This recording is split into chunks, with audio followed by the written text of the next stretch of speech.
I think MoCs are trying to wake you up. And I cannot call Mr. President on stage until I hear a thunderous applause. Let's try it. Then I will tell you a short story, and then I will invite Mr. President.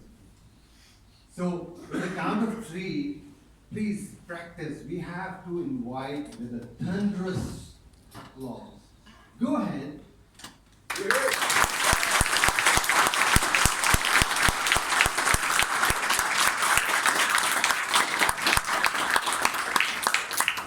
This is my first time. I'm a chartered accountant. I'm a member of ICAP.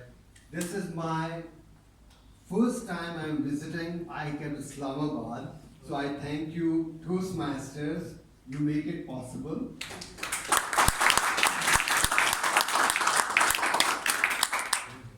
Few years back, I visited a park where kids were skating. So my family also get involved, and I started watching kids doing skating. So I saw a different kid. He was preparing his journey. He was wearing helmet. He put on his ankle and knee guard, and he was about to begin his journey. I couldn't see his teacher, his family, his father and mother. Perhaps they got the time to talk with each other there in the park. So he took the first step, and I closed my eyes because that kid fell down. The kid looked here and there and mustered his courage. And then again he stood up and took the next step. What you think would have happened? Yes, I think you were there. He fell down again. And it happened for 15 minutes. And I think I'm a very good person, innovative, inspirational, I thought this kid won't be able to learn skating. Time passed by. I again visited this park after 3 months. Again, the same situation. That kid is preparing, and I believe he's waiting for me. And whenever I go there, he tried to go and skate, so he was ready to skate. He took the first step, and I closed my eyes. What happened? He didn't fell down because I have lesser time. That's why I didn't make him fell down right now. Okay? So he took first lap, and I thought that he has a dream that I want to learn skating. By the way, that kid is a special child. That's why he's different. And nobody was helping him. Nobody. So he has that dream in his mind that I have to do it. And he took the first step, he dared, he fell down, mustered the courage, thought about the dream, and again fell down. And in 3 months, he delivered. You and I, both, we all have some dreams. The thing is, we have to dare to take the first step. We will fall down. The keynote will tell you how, if you fell down, how you have to bounce back. We are honored that our distinguished Toastmaster, Matt Kinsey, is here. When I was checking my WhatsApp messages, I was amazed that I have contacted him back in October 2018. And my first question was, if we become territorial council, whether our members will be able to participate in World Championship of Public Speaking? The answer was no. But he guided me how it is possible that you become territorial council, you become provisional district, you become full-fledged district, and then show the talent to the world. And in this process, 3 of our speakers have been victorious in achieving international video speech contest. So this is a big achievement for Pakistan, and I'm sure once we are full-fledged district, we will rock the world. To the world, we are coming.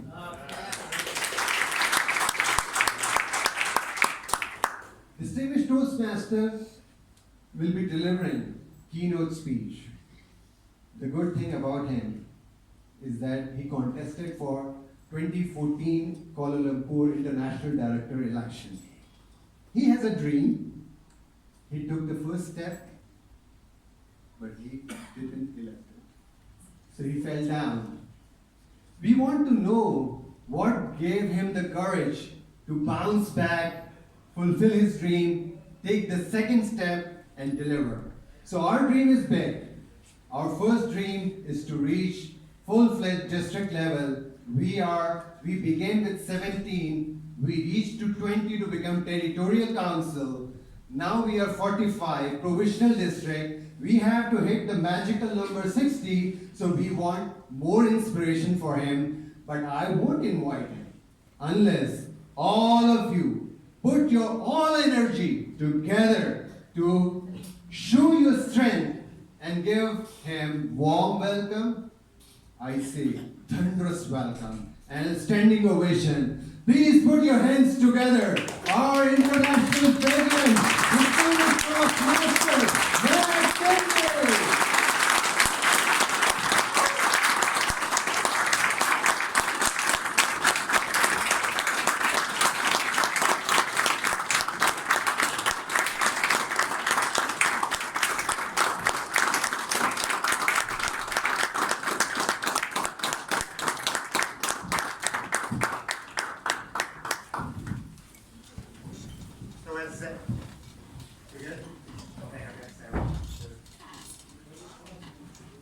Coming through? No. Yes? Yeah, okay. As Zaid said, in 2014, after serving as a district governor in Southeast Florida and the Bahamas, I decided to run for the position of international director. There were 2 candidates. One candidate named Dennis Bullrich, who was from the neighboring district, a good friend of mine, and we agreed early on that the race would never interfere with our friendship. Right? And when people would come to us and say, who's running against you? I would say, no one, and I'm not running against anyone. I'm running for the position. And I'll support whoever is elected to the position. And I felt really good. I was getting great feedback. People were telling me they were really impressed. They really thought that I had what it took to serve on the board of directors.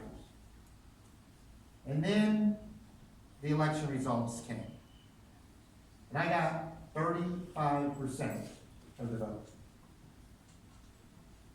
Any math majors here? Is that a majority? No. And it rocked my world. See, this was the first time in my life that I had ever stood for an election and lost. It was the first time I'd had a goal and done the work, or at least I thought I'd done the work, to make that goal happen, and it was snatched away from me. But over the next few hours, between the time of the election and the time of the inauguration, members started coming up to me. The first one was the past district director from District 41 in India, Rita Arora, saying, Matt, please run again. And leader after leader came up to me and said, Matt, please run again. So by the time I got on the plane, after visiting the Batu Caves in Kuala Lumpur, Malaysia, got on the plane and flew home, going to the caves instead of going to the board orientation like I planned, I had made up my mind I was going to run again. And so I immediately started working on it. I mean, immediately. I said, okay, what do I do? I started calling people. What happened? What did I do wrong? what can I do better? And the advice I got was useless. I mean, seriously, it was useless. Why was it useless? Well, they didn't know what to do. I got, Matt, you just ran into a better candidate. Matt, you were the second best candidate in the entire election. You just had the first best candidate in your same region. Who wants to hear that? Nobody. Man, I don't know. I thought you ran a great campaign. But I knew that there was something missing. I just continued to work on it, continued to prepare, continued to work on relationships with people around the world, continued to study the organization. And then it was time to put my paperwork in a year later as a candidate again. The international director has an opportunity every 2 years. It's not an annual process. It's every 2 years based on the region you live in. And I put my paperwork in and I started calling these same people back. I was like, okay, you've had a chance to think about it some more. I've had a chance to think about it some more. What could I have done differently? And boy, did the answers change. The answers changed significantly.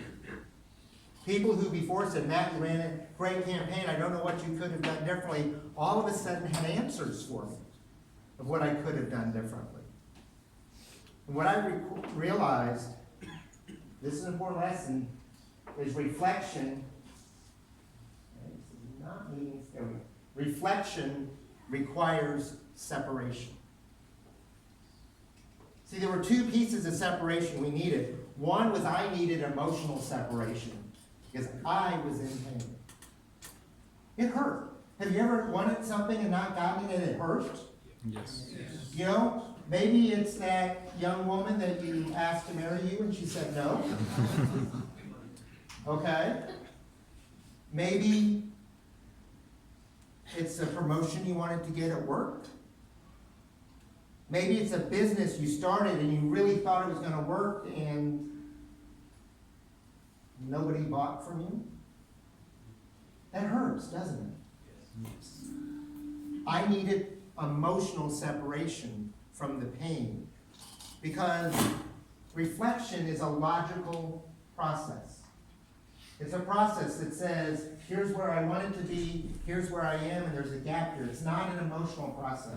Reflection, even if you're reflecting on emotional things, it's still a logical process. So I needed that separation. But more importantly, those around me, those who give me the best advice, those who saw the things in me that I didn't see in myself, both good and things I needed to work on, they needed time to process.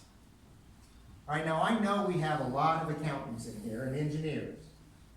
All right, we're going to talk a little bit about one of the dangers in our job. All right, but accountants, what do they love to do? Process. Okay, they get the data and then they got to think about it. And does the data look different 2 days later than it did the first time you looked at it? How many of you say yes? Yes. Yeah, you see things in it you didn't see before. And if you're stuck on a problem in IT, what's the best thing you can do? As long as you got time, walk away from it, right? Walk away, come back, and all of a sudden you go, whoo, oh, I actually have an employee here, Naveed Malik, up here, non-Toastmaster. He came just we're meeting for the first time face to face. And you know what I'm talking about. Sometimes you just got to walk away from the problem. Let it process and come back and go, oh, wait a second, why didn't I think of that before? So reflection requires separation. So what we're going to do today is I'm going to go over some of the lessons I had to learn. Now, are these lessons you need to learn? I don't know. I mean, I'm sure there's somebody in here who will relate to each one of these lessons. I'm hopeful that each of you will relate to at least one of these lessons. But I want you to focus on the process I went through. Okay? Because your challenges, the things that are holding you back from achieving the goals that you have, from achieving the dreams, from delivering on the dreams that you have dared to dream, those are different for each of us. So let's take a look at a couple of those. This is not going forward. Can we just get the slide smooth ahead? I think the battery is... Okay, got to point that way. That will help. Okay, so what were the barriers I had to overcome? Well, the first barrier that I had to overcome is, yes, we're gonna get this going. There we go. This was the first barrier I had to overcome. Who are you? And what does that mean? See, the first thing I got from people was, Matt, we can tell you're a really smart guy. We can tell you've got a lot of experience and a lot of ideas, but I have no idea who you really are. That's painful.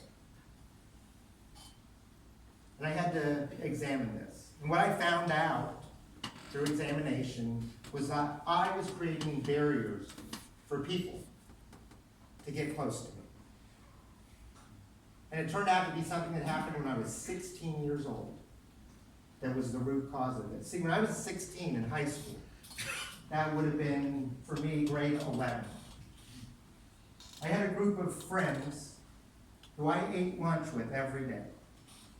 And one particular day, they sat me down and proceeded for the next 30 minutes to tell me every single thing that was wrong with me. And when I tried to leave, they held me down to make sure they got everything out. And because of that, I tried to protect myself emotionally. I created walls to keep people out, to keep myself safe. And one of my best friends in Toastmasters was a fellow district director of mine from Melbourne, Australia. And I asked her, she was actually my campaign manager in Malaysia. Because my wife was a district officer at the time, she wasn't allowed to be around my table. So they actually created hand signals so they could communicate across the room as to what I needed. And I went up to Catherine and I was like, Catherine, you know, all these people are telling me that I create these walls to keep people out. I mean, you and I connected as friends very quickly. Do I do that? And she looks at me, she goes, oh man, oh my God, yes. And I'm like, well, we connected quickly. She goes, I saw something in you that attracted me as a friend, and I was willing to do the work to get through that barrier. But Matt, most people won't do it. And what I was actually doing was cutting myself off from meaningful human relationships in an effort to protect myself. And when I realized that, when I worked through some of the emotions behind it, some of the memories behind it, all of a sudden people started responding to me very differently. Now let's be realistic. We all need some barriers. Okay? Complete exposure of who we are and how we think is dangerous. Even with our spouses sometimes. All right? We have some spaces that we need to protect that are just us, that are our deepest thoughts that we share with our Creator and no one else. We need that.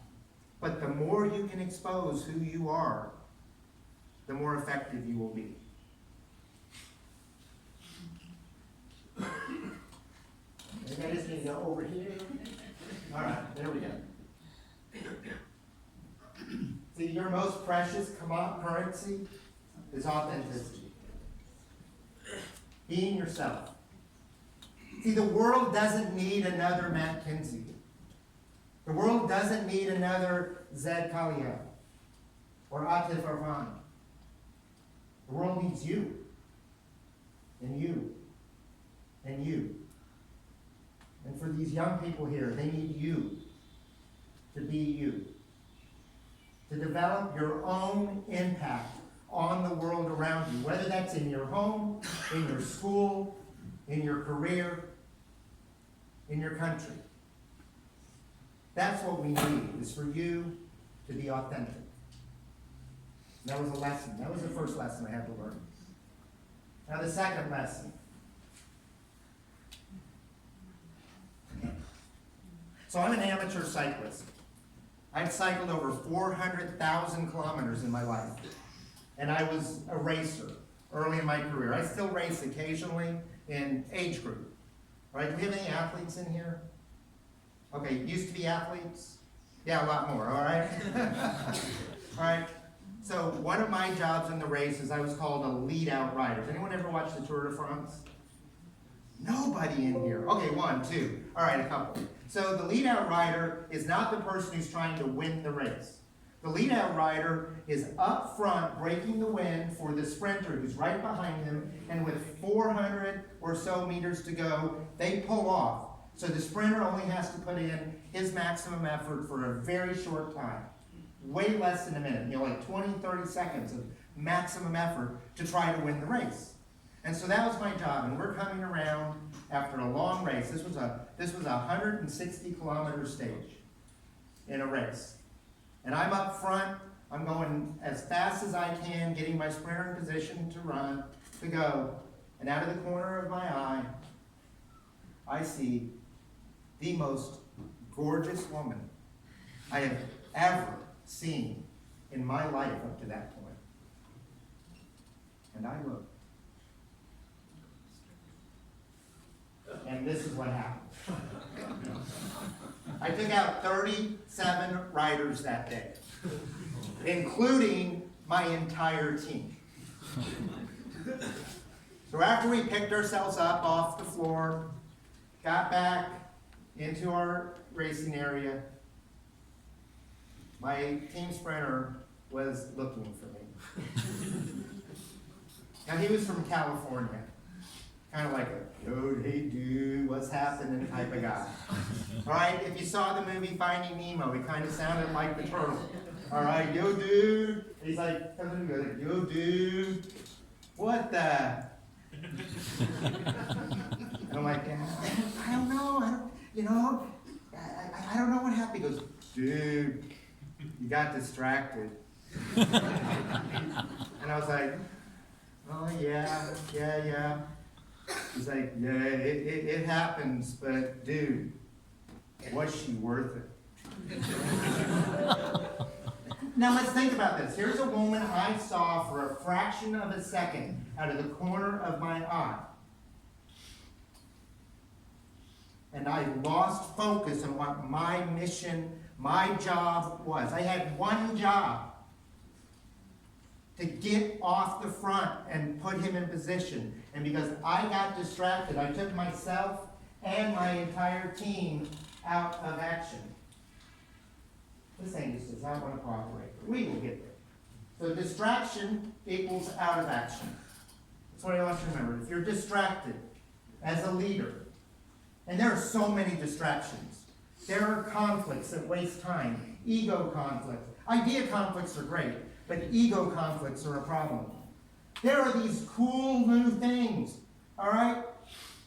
Early technology adopters, okay? Who's got an iPhone 14? All right? Oh, okay, there you are, right there, all right? Got to have the latest and greatest, right? Okay? And nothing wrong with that, but those are distractions from your core mission. What is your core mission? Are you staying focused to it as a leader? Is what you're doing driving you towards the goal, the strategic plans of your organization, or is it something that maybe you shouldn't be spending time on? And if you're a CEO, how many CEOs do we have in here? Okay, who is the most valuable member in your organization? Whose time is worth the most money in your organization? Yours. Yours. Your time is worth more than anybody else in the organization. And this is not an ego thing. Okay? When you're asking other people to take on tasks, it's because it's not the best use of your time. Because you have one job as a CEO, which is to build the company and make sure it's profitable. That's it. Everything else is a distraction. So let other people take care of those things. And that's why a lot of companies in the United States are outsourcing jobs to Pakistan. Because it's not in their core mission. Your core mission becomes to support them in their core mission. Now the next question was, do you react or respond? Now IT professionals and accountants have one thing very much in common. Reaction is a bad thing. Right? Yes. Okay, Have you ever had a client come in with a bad financial statement and they want to fix it right now? And what happens? Do they make good decisions or bad decisions? Bad. Bad decisions. Bad, oh, cut this cost, cut this, okay, do this. And all of a sudden you cut something that's essential to the organization, you overreact. IT professionals, I'm a cybersecurity expert. The worst thing you can do, any other cybersecurity folks in here? All right, Naveed, I know you are. All right. Cybersecurity experts, you're under attack, the worst thing you can do, is say, oh, okay, let's just wipe the computer and start over. Because I just lost all of the data about how the person got in, what they did. I can no longer prove anything.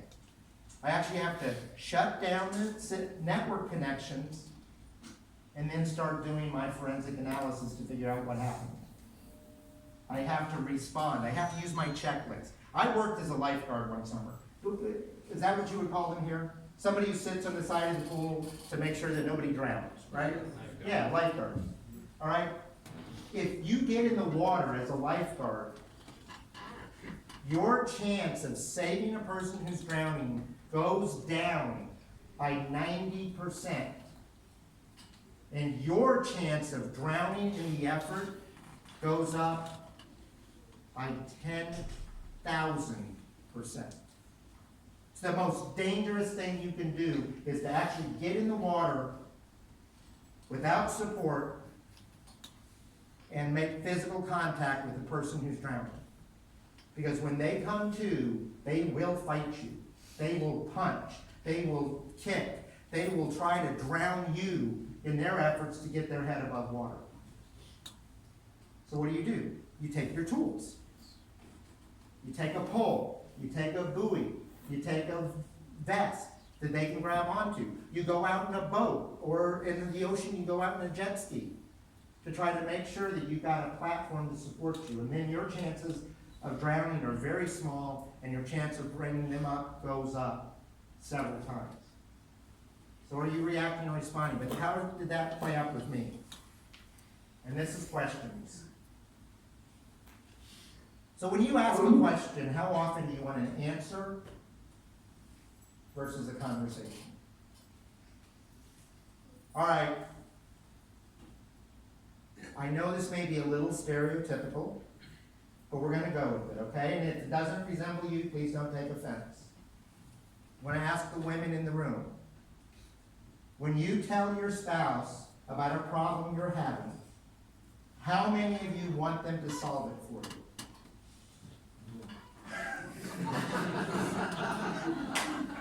Men, when your wife comes to you and says, I'm having a problem, how many of you want to solve it for them? Oh, wait a second. Hold on here. We got a challenge here, right? See, women, by and large, when they talk about their problems, what do they want to do? They want to talk about their problems, express their feelings.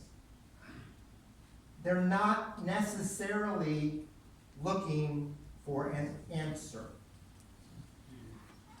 Because if they want an answer, they're probably not talking to you. They're going to talk to their mother, their sister, their best friend, right? Okay? And in the United States, if they're coming to you for answers, then we would say you are definitely what we call the friend zone. All right? So leaders would come to me and say, I've got this problem in my district. I'm like, oh, here's how you can fix that. And I thought I was doing what they wanted. But I wasn't. They weren't looking for a solution. They were looking for a conversation. That's a reaction. Here's the problem, here's the solution. Instead, what they wanted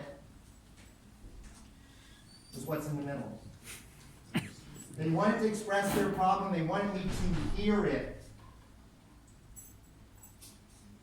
They wanted me to ask questions about it. And they might not have even been looking for a solution. So one of the most important things I do now when someone comes to me and says, Matt, here's the problem, the first thing I do is, what's your desired outcome? If you're having a problem with an employee and you come and you say, I don't know how to deal with this. I've got this problem with an employee.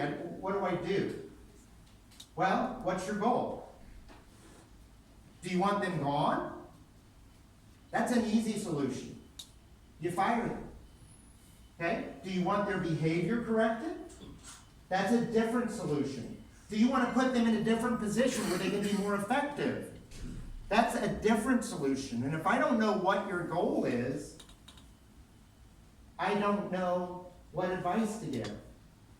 Additionally, what have you tried so far? Have you ever gotten yeah, but answers? All right? If someone comes to you advice, well, I want to try this. Yeah, but. Yeah, I hear what you're saying, but this prevents that. Okay? And this is one way to get around that with people, is by asking more questions. See, what people wanted was a problem. They wanted listening. They wanted to make sure that I understood their problem. And they understood I might not have a solution. And I'm going to give you a great example here, because I've heard it in Lahore, I heard it in Karachi, and I heard it here this morning.